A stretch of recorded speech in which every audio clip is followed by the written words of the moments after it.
सलाम, नमस्ते, सत श्री अकाल। मैं हूं रजा और आप देख रहे हैं रजाग्राफी की नेशनल प्राइम टाइम रिपोर्ट, जिस एक ही वीडियो के अंदर पूरे भारत में जो कुछ हो रहा है, जो असल खबर है, वो खबर बनाकर दिखाई नहीं जाती। असल खबर को गटका लिया जाता है। उन तमाम खबरों को मैं आपके सामने और दुनिया के सामने रखता हूं। ऐसी खबरों को दिखाने की वजह से हजारों मुसीबतों में घिरा हुआ हूं, लेकिन फिर भी आपका साथ है और अल्लाह का करम और माँ की दुआ के आपके सामने मैं हिम्मत के साथ डटा हुआ हूँ। शुरू करने से पहले आपसे यही हाथ जोड़कर गुजारिश है कि मेरे चैनल रजाग्राफी को सब्सक्राइब ज़रूर करें, ताकि आपको दुनिया भर समेत भारत के साथ साथ तमाम बड़ी खबरें मिलती रहें। मेरे दोस्तों, आपको बता दूं कि भारत में हर तरफ से बहुसंख्यक समाज का सड़ा हुआ अंग पूरी कोशिश कर रहा है कि जैसे तैसे कहीं भी दंगा करने का मौका मिले और दंगा भड़का दिया जाए और दंगे की आड़ में मुसलमानों के घरों को लूट लिया जाए, उनकी बहनों और बेटियों की इज्जत को लूट लिया जाए और उनके घरों में आग लगा दी जाए। उसके बाद उन्हीं की मौत का इल्ज़ाम मुसलमानों पर लगाकर मुसलमानों को ही जेल में बंद करवा दिया जाए। और शासन प्रशासन भी यही करता है, एक तरफा कार्रवाई करता है। भारत के नागरिकों को दोयम दर्जे का नागरिक ऑलरेडी बना दिया गया है। अब एनआरसी सीए की जरूरत नहीं है, क्योंकि भारत में मुसलमान कहीं भी शांति से नहीं है। मेरे दोस्तों, हर तरफ हर जगह मुसलमानों के नरसंहार की बात हो रही है। हर जगह बहुत माहौल खराब है।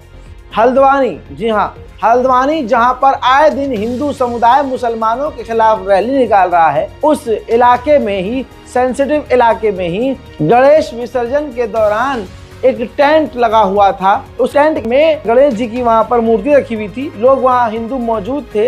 अचानक से ये हुआ कि जो वो मूर्ति है वो खंडित हो गई, टूट गई, और ये माहौल बनाया जाने लगा कि मुसलमानों ने पत्थर मार दिया है या इसमें मुसलमानों ने ही हरकत कर दी है और गणेश जी की मूर्ति को खंडित कर दिया है। माहौल बिगाड़ ही दिया गया था। वहां पर हल्द्वानी पुलिस पहुंच गई। पहली बार हल्द्वानी पुलिस को देखा कि ईमानदारी से उन्होंने सर्च किया। रिसर्च करने के बाद वो तो शुक्र है सीसीटीवी कैमरे की फुटेज निकाली गई और पुलिस ने देखा कि जो टेंट लगाया गया था, उस टेंट का एक बांस गिर गया था जिस पर टेंट लगा हुआ था। और हुआ ये कि उस बांस के, उस लकड़े के गिरने की वजह से मूर्ति खंडित हो गई। लेकिन हिंदुओं ने ये शोर मचा दिया कि मुसलमानों ने हमला किया।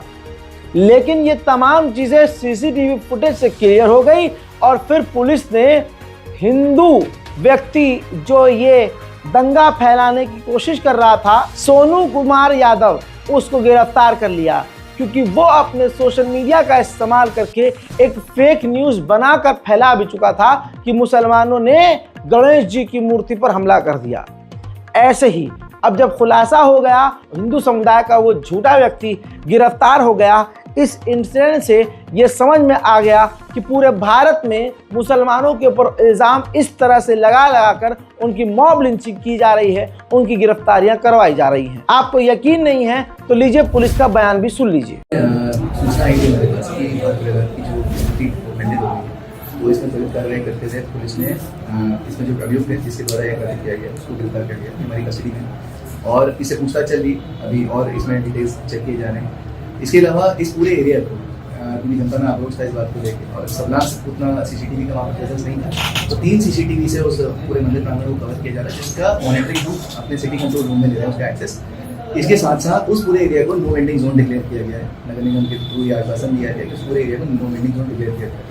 कारण क्या था, कैसे जैसा कि बताया जा रहा है कि 17 तारीख को जब ये पंडाल अपना गणेश महोत्सव का पंडाल अपना रिमूव कर रहे थे, उस समय इसमें से एक बांस जो है वो पिलर पे जो लगा हुआ था, बेस प्लेटफॉर्म था जिसपे ये मूर्ति लगी हुई थी, तो वहाँ पे उसके बेस पे थोड़ा हिट हुआ था, जिसकी वजह से वो चटक गया था। तो उसने वो मूर्ति को उठा के नीचे रख दिया था। उसके बाद उसने सूचना रिको को नहीं बताई, किस वजह से इस बारे में पता नहीं चला। उधर हजरात मोहतरम मुंबई में हमारे हुजूर पाक सल्लल्लाहु अलैहि वसल्लम की शान में गुस्ताखी के खिलाफ जो रैली निकाली गई, उस रामगिरी बाबा की अभी तक गिरफ्तारी नहीं हुई। लाखों की तादाद में उस रैली के अंदर मुसलमानों ने हिस्सा लिया। इंस्टाग्राम, ट्विटर और तमाम जगह वो तमाम तस्वीरें आप देख चुके हैं। लाखों की तादाद में मुसलमानों ने उस रैली में हिस्सा लिया। लेकिन प्रशासन कितना किरस्ता है, इस तस्वीर से देखिए। हजरात मोहतरम, सिविल ड्रेस में ये कौन से आतंकवादी हैं जिन्होंने मुसलमान के ऊपर हमला कर दिया, मुस्लिम भीड़ के ऊपर हमला कर दिया। शांतिपूर्वक तरीके से जो रैली निकाल रहे थे, उस रैली के ऊपर वेस्ट मुंबई में शांतिपूर्वक तरीके से प्रदर्शन कर रहे लोगों पर पुलिस ने क्रूरतापूर्वक लाठी चार्ज कर दी। पैगंबर मोहम्मद सल्लल्लाहु अलैहि वसल्लम की बेहुरमती के खिलाफ रामगिरी बाबा को लेकर गिरफ्तारी की मांग हो रही थी। अब वर्दी के अंदर भी तो वही सनातनी है ना जो मुसलमानों से नफरत करता है, तो लाठी पर लाठियां भाजी गई। अब जिस व्यक्ति ने, MIM के अधिकारी ने ये रैली निकाली, उनको ये सोचना चाहिए कि इन पुलिस वालों पर चुन चुन का कार्रवाई होनी चाहिए जिन्होंने बेवजह मुसलमानों को मार दिया, लाठियां चार्ज करी और बुरी तरह से उनके हाथ पैर पीट पीट कर लाल कर दिए। यही अगर भीड़ हिंदुओं की होती और वो मुसलमानों के घरों पर पथराव करते चलते, तो यही पुलिस आंख बंद कर लेती। हजरात मोहतरम, सोच के देखिए, हिंदू समुदाय के जितने भी बाबा होते हैं, जैसे वो गिरा हुआ बाबा रामगिरी, उसकी गिरफ्तारी FIR के बाद भी नहीं हो रही है। लाखों की तादाद में मुसलमान सड़कों पर हैं, लेकिन गिरफ्तारी नहीं हो रही है। लेकिन सलमान अजहरी, मुफ्ती जनाब सलमान अजहरी, जो किसी भी तरह की हेट स्पीच नहीं दिए थे, उनको जेल में सड़ाया जा रहा है। बड़े अफसोस की बात है कि मुसलमान उनको भूल चुके हैं। उनके लिए कोई रैली नहीं, उनके लिए कोई आवाज नहीं, उनके लिए आप नहीं, उनके लिए आपके पड़ोसी नहीं। फिर मुसलमान कहता है कि हमारे लिए बोलेगा कौन? अरे जो बोलता है वो जब जेल चला जाता है तो मुसलमान चुपचाप देखता है। हिंदू समुदाय बलात्कारियों को बचाने के लिए रैलियां निकालते हैं। बीजेपी धर्म की राजनीति खेल रही है। प्रभु श्री राम का नाम लेकर, राम मंदिर का नाम लेकर राजनीति चमकाए पड़ी है। ऐसे में इम्तियाज जलील ने ये जो जबरदस्त रैली निकलवाई, हुजूर पाक सल्लल्लाहु अलैहि वसल्लम की शान में गुस्ताखी करने वाले के खिलाफ, उस पर ये बिलक गए हैं। शराबी चौरसिया बड़ा लंबा चौड़ा ट्वीट करता है। ये 8 से 10 लाइनों का ट्वीट इस बात की दलील है कि तमाम हराम की नस्ल वालों को सही जगह पर तीर लग गया है। कहता है AIMIM के पूर्व सांसद इम्तियाज जलील ने जो मोर्चा शुरू किया वो लोकतांत्रिक प्रदर्शन कतई नहीं है, बल्कि मजहबी दादागिरी है। चुनाव में अपने वोट बैंक को साधने कोई गलत बात नहीं, लेकिन साधने के लिए जिन तरीकों का इस्तेमाल किया जा रहा है, ये देखना बेहद जरूरी है। इम्तियाज जलील मजहब के नाम पर लोगों को इकट्ठा करना चाहते हैं और उसी आधार पर लोगों को वोट देने की बात कह रहे हैं। उनका ये तरीका सीधे सीधे विभाजनकारी है। दोस्तों, 2 पैक लगाकर इसने ये कुत्ते के बच्चे ने ट्वीट किया है, लेकिन ये अपने बाप को नहीं देखता। जी हाँ, वही मोदी जो आज और अब तक सिर्फ हिंदू और हिंदुत्व को बेवकूफ बनाकर आज प्रधानमंत्री बनकर बैठे हैं। हजरात, ये बीजेपी को नहीं देख रहे कि हर जगह प्रभु श्री राम का नाम इस्तेमाल करते हैं, हिंदू नाम का इस्तेमाल करते हैं, हिंदुत्व नाम का इस्तेमाल करते हैं, राम मंदिर का इस्तेमाल करते हैं। ये कह रहा है नशेड़ी कि ये तो लोकतांत्रिक रैली नहीं है, धर्म का खेल है। तो दोस्तों, धर्म और मस्जिद मंदिर करने वाले योगी हैं, और योगी इस तरह के व्यक्ति हैं कि आज खुल्लम खुल्ला संविधान को गरियाते हुए वो कह रहे हैं, बल्कि क्या कह रहे हैं मैं दिखाई देता हूं। सोचिए, ये एक स्टेट के CM है और उनकी लैंग्वेज देखिए। बहनों और भाइयों, आज कांग्रेस का ढांचा वैसे ही जर्जर हो चुका है जैसे अयोध्या में बाबरी ढांचा था। एक धक्का और दो, बाबरी ढांचे को तोड़ दो, ये नारा जब राम भक्तों ने लगाया था तो बाबरी ढांचा हमेशा के लिए ध्वस्त हो गया। और बाबरी ढांचा तो ध्वस्त हुआ, गुलामी का ढांचा ध्वस्त हुआ, अयोध्या में राम मंदिर निर्माण का मार्ग प्रशस्त हुआ। और मैं आपका यही आह्वान करने के लिए आया हूं, जो ये लोग जाति की राजनीति करके आपको विभाजित करना चाहते हैं, मैंने कहा था ना कि बटोगे तो कटोगे, एक रहोगे तो नेक रहोगे। कोई माई का लाल आपका बाल बांका नहीं कर पाएगा। ये योगी आदित्यनाथ हैं, मैं लिख के दे रहा हूं, वीडियो सेव कर लेना। अगले चुनाव में सूपड़ा साफ है अगले चचा का। सारा बिल्डोजर का दम और सारा ये जितना मस्जिद मंदिर ये सब खेल खेल रहे हैं, ये सब बाबा के झोले में जाएगा और बाबा फिर असल में बाबा बन जाएंगे। हजरात, वहीं महाराष्ट्र में हिंदू संगठन अब मुसलमानों की पहचान करके, क्योंकि बेईमानों की दुकान चलती नहीं है, ईमानदारी से मुसलमान काम करता है तो उसकी दुकान चलती है, तो अब बेईमानों की भीड़ मुसलमानों को परेशान करने के लिए लव जिहाद मूत जिहाद का इल्जाम लगाकर उनको परेशान कर रहे हैं। मुंबई महाराष्ट्र देखिए। आज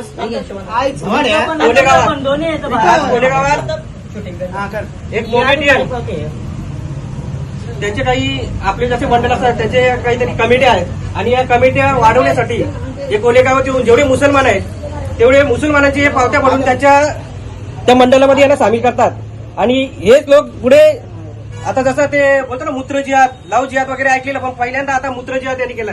हे झाले एवढे हरामी असतात ना, यांना एक ताटात आपण जेवायला घातले ना तरी सापाचे जात एवढे हरामी आहेत। याच्यातर्फे कोलेगावातील सर्व मुसलमान मोमेटियन जे आहेत आई हवाडे त्यांना मी सांगतो की येत्या महिन्याभरात 5-6 महिन्यात सगळे जेवढे भाडोत्री विकत घेतले यांनी एकदा स्वतःहून जावं, नाही तर आमच्या गावचे सगळे आता हे युवक आहेत सगळे हे तुम्हाला घरातनं मारून बाहेर काढतील।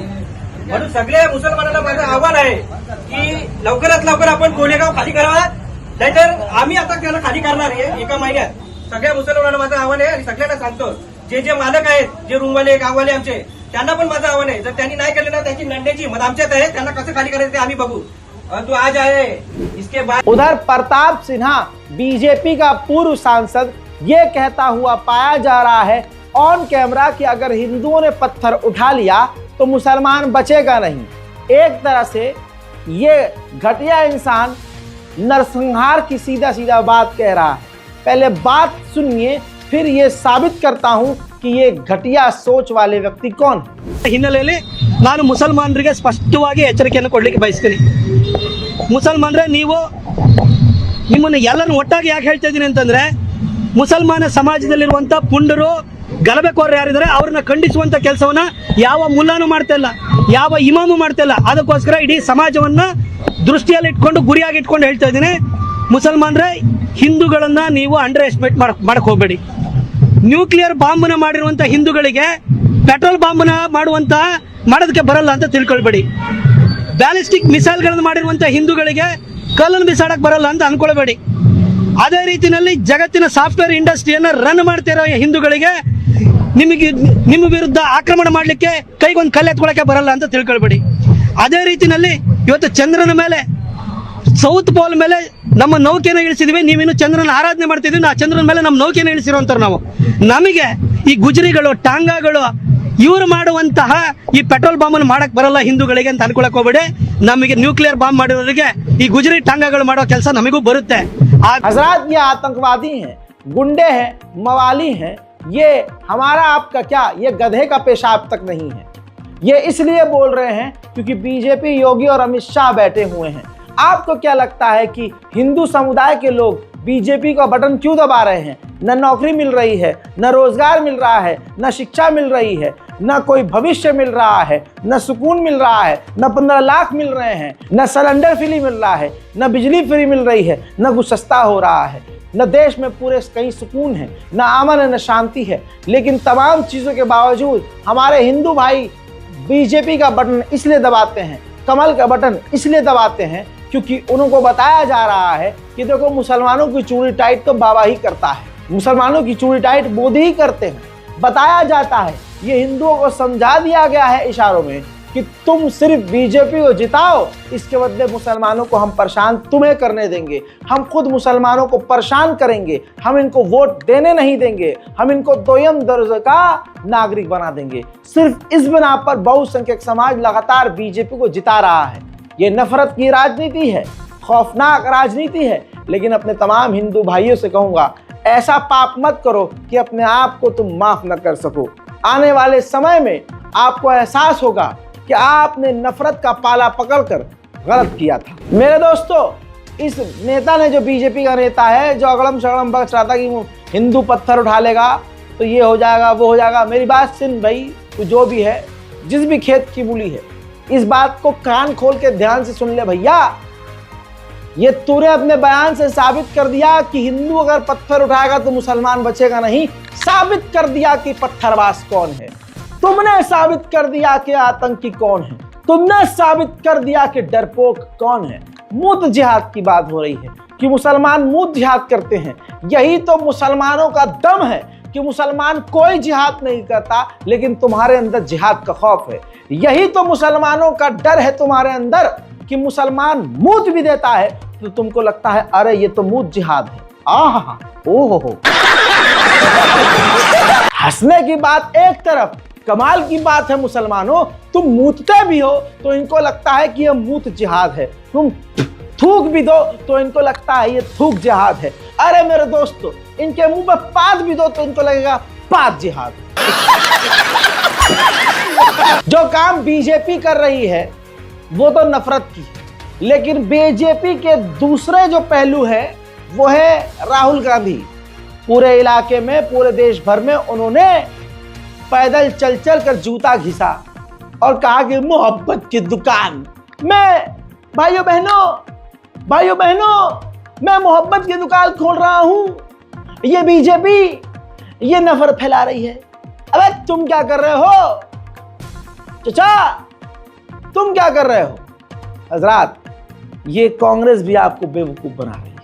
मैं किसी पार्टी को सपोर्ट नहीं कर रहा हूं। कभी आपको लग रहा हो कि ओहो ओवैसी साहब ने रजा को कह दिया कि भैया जरा काम पे लग, ना ना ना ना, रजा को काम पर लगाने वाला परवरदिगार है, उसके सिवा कोई नहीं। ज़बान चलती है तो अल्लाह के इशारे पर चलती है। जो हक बोलेगा, जो हक काम करेगा, जो सही काम करेगा, रजा उसके लिए बोलेगा।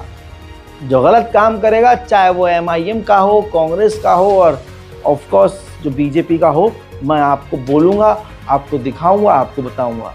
लेकिन MIM ने इस बार, जो मीम पार्टी है, असदुद्दीन ओवैसी की पार्टी है, उसने इस बार पूरे हिंदुस्तान के मुसलमानों का दिल जीत लिया है।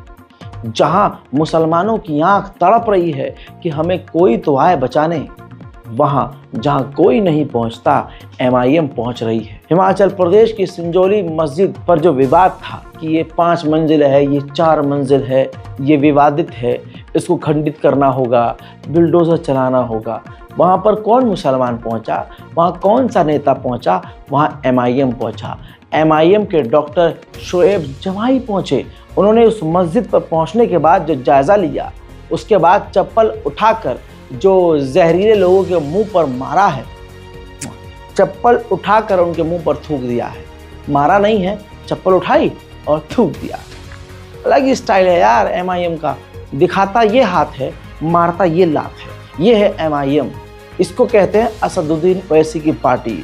डॉक्टर शोएब जमाई ने कहा कि जिस मस्जिद में मैं हूँ, अगर ये 5वीं मंजिल या 4थी मंजिल अवैध है तो यहाँ आसपास मस्जिद और मस्जिद से ऊपर ऊंची इमारतें बनाई गई हैं जिसमें लोग रह रहे हैं। हिमाचल प्रदेश के उस इलाके, संजौली मस्जिद के आसपास के इलाके में ऐसे बहुत मकान हैं, बल्कि सामने वाला ही मकान मस्जिद के बराबर बना हुआ है। ठीक है, मस्जिद अगर आपको लगता है कि 4 मंजिल 5 मंजिल ज़्यादा ऊंची है और ऊंचाई इतनी ज़्यादा है कि वो अवैध है और मस्जिद पर बुलडोज़र चलना चाहिए, फिर आसपास के तमाम हिंदुओं के मकानों पर भी बुलडोज़र चलना चाहिए, क्योंकि वो भी तो 4 से 5 मंजिल बने हुए हैं। तोड़ दीजिए मस्जिद दोस्तों, मैं कह रहा हूँ मस्जिद तोड़ दो, लेकिन आसपास जो हिंदुओं के मकान या दूसरों के मकान, मुसलमानों के भी अगर 5 मंजिल बने हैं तो भैया उनको भी जरूर तोड़ना।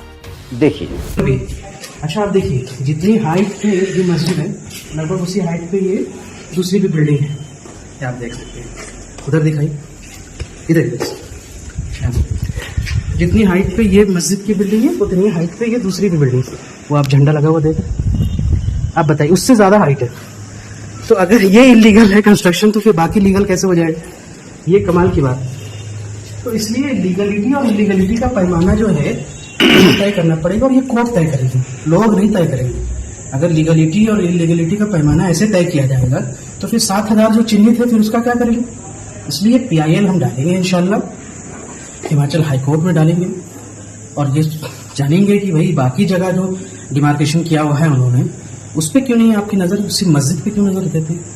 ये सवाल पूछने की चीज़ है, हम पूछेंगे। हम जानते हैं मौलाना के लिए एक ये है, माशाल्लाह उन्होंने बहुत अच्छे तरीके से हैंडल किया है। इतने कम तादाद है, आबादी आपकी कम है, आप उतना सपोर्ट सिस्टम नहीं है, तो एक फैसला लेना पड़ता है।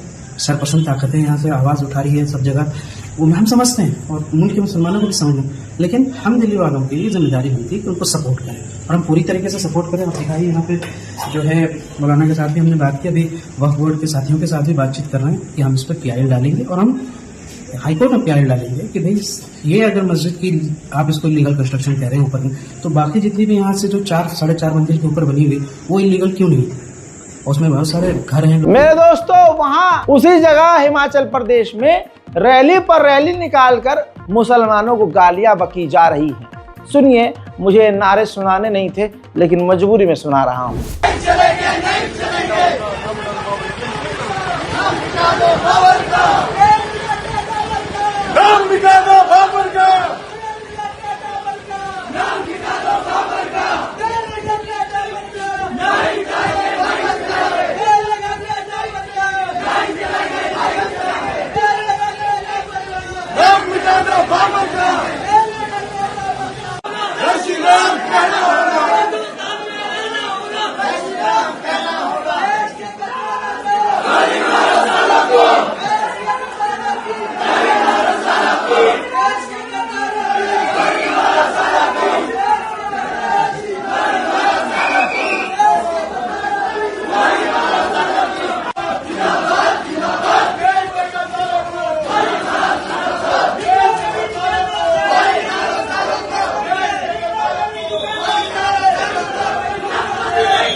ये तो पुराना हो गया, हम तो खुद ही थक गए यार सुन सुन के। लेकिन तुम्हारा बाप तुम्हारे लिए एडवांस वर्जन लेके आया है। सुनो, देश के नफरतकारों को गड्ढे में डालो सारों को, तेल लगाकर पत्तों का नाम मिटाओ अनभक्तों का। हर तरफ से मुसलमानों को परेशान किया जा रहा है। अब सरकार का खेल देख लीजिए। कौशांबी प्रशासन ने वक्फ बोर्ड की 96 एकड़ जमीन पर कब्जा कर लिया है। बेचारे मुसलमान बैठे के बैठे देखते रह गए। वहीं हर चीज का इल्जाम भी मुसलमानों पर लगता है। रेलवे की पटरी पर गुजरात में फिश प्लेट यानी एक तरह से समझ लीजिए स्क्रू लगा दिया, क्लिप टाइप की एक चीज लगा दी गई ताकि ट्रेन पलट दी जाए, है ना। लेकिन जब ये वायरल हुआ पूरा, जिसमें मुसलमानों पर इल्जाम लगने लगा, तो गुजरात के सूरत में जो बड़े हादसे को अंजाम देने के लिए षड्यंत्र रचा गया था, इसकी जांच जब करी तो शुभम, मनीष, सुभाष को गिरफ्तार कर लिया गया है। तीनों ही रेलवे के ही कर्मचारी हैं, लेकिन इनाम पाने के लिए, अपना नाम कमाने के लिए, हाईलाइट होने के लिए उन्होंने ये खुद प्लान किया और रेलवे कर्मचारियों ने खुद ही कंप्लेंट भी किया था कि ऐसा ऐसा है। इधर तमाम हिंदूवादी मुसलमानों पर इल्जाम लगा रहे थे कि देखा ये मुसलमानों का काम है या आतंकियों का काम है, लेकिन उन्हीं के घर से आतंकी निकले। उधर बीजेपी हर जगह जलील हो रही है। JP नड्डा हरियाणा में कह के आते हैं रैलियों में कि 10 रुपये में थाली मिलेगी। अब वहीं हरियाणा के लोग कह रहे हैं बाबूजी 10 रुपये में तो हगना मूतना भी नहीं हो पाता है, टट्टी भी करने जाते हैं यहाँ तो 10 रुपया ले लेता है। जबकि वो सरकारी शौचालय की बात कर रहे हैं।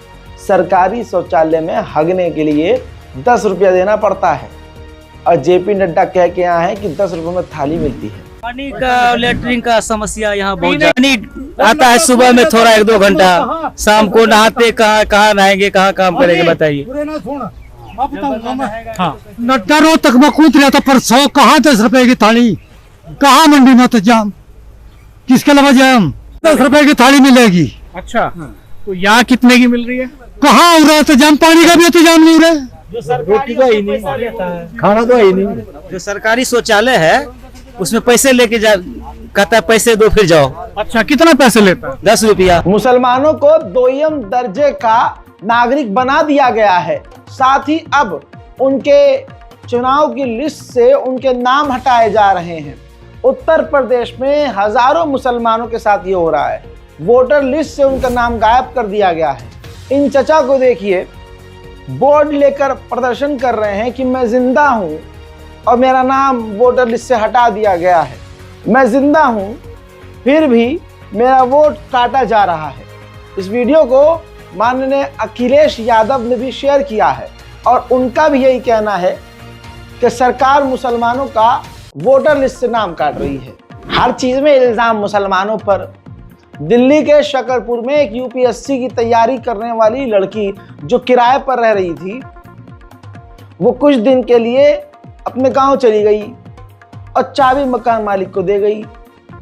मौका पाते ही मकान मालिक के बेटे करण ने क्या करा, चाबी ली और रूम में, बेडरूम में और हॉल में, यानी पूरे फ्लैट में उसने बल्ब वाला कैमरा लगा दिया और उसके बाद अपने लैपटॉप में उस लड़की की अतरंग पलों की तस्वीरें, प्राइवेट टाइम की तस्वीरें, आप समझ सकते हैं क्या क्या देखा। जब लड़की को कुछ दिनों में शक हुआ तब इस मामले से पर्दा उठा।